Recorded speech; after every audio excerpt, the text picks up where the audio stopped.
শিক্ষার্থীবৃন্দরা আবার হাজির হয়েছি তোমাদের সামনে নতুন আরেকটি টপিক নিয়ে। গত লেকচারে আমরা দেখেছিলাম আইপি অ্যাড্রেস।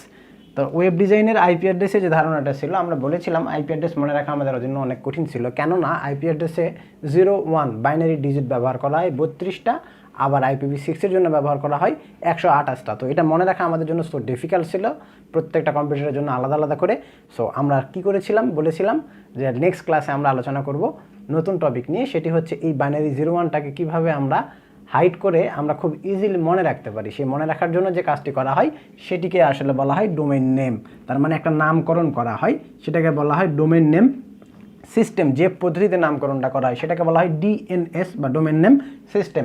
তো খুব ইজিলি এখন বুঝো ভালো করে, আইপি অ্যাড্রেসের এগেনস্টেই কিন্তু বিভিন্ন নাম এবং ক্যারেক্টার ব্যবহার করা হয়, ঠিক আছে? এটাই হলো ডোমেইন নেম সিস্টেম, অন্য কিছু না। যে 0-1 যে 32টা বা 128টা 0-1 ছিল, এই 0-1গুলোর এগেনস্টে 0-1 থাকবে। আমরা মনে রাখার জন্য এই 0-1-এর এগেনস্টে ব্যবহার করব বিভিন্ন নাম্বার এবং ক্যারেক্টার। উদাহরণ হিসেবে দেখো www.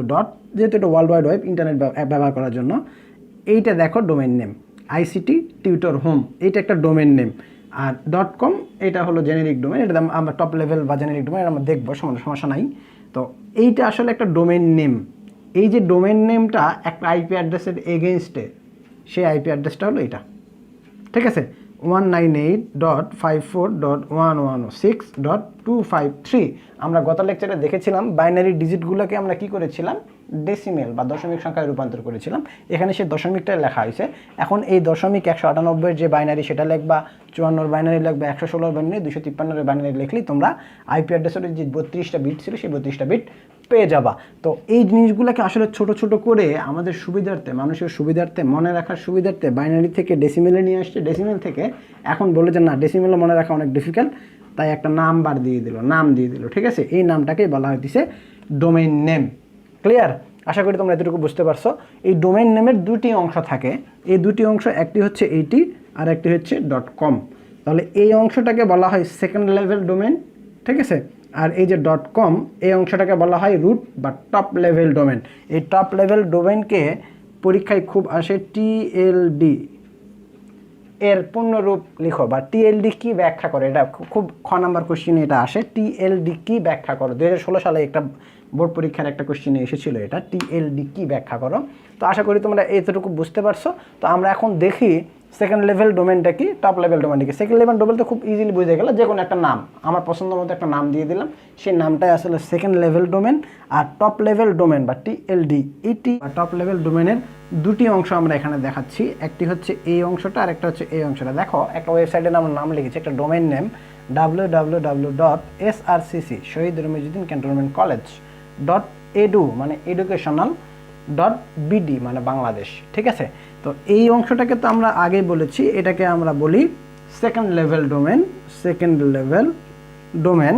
আর এই অংশটাকে আমরা বলেছিলাম সেকেন্ড লেভেলের পরের অংশটাকে টপ লেভেল ডোমেন। এই টপ লেভেল ডোমেনের দুটি অংশ, একটা হলো জেনেরিক ডোমেন আর একটা হলো কান্ট্রি ডোমেন। জেনেরিক ডোমেন মানে হলো এই ওয়েবসাইটটা কি ধরনের, ঠিক আছে?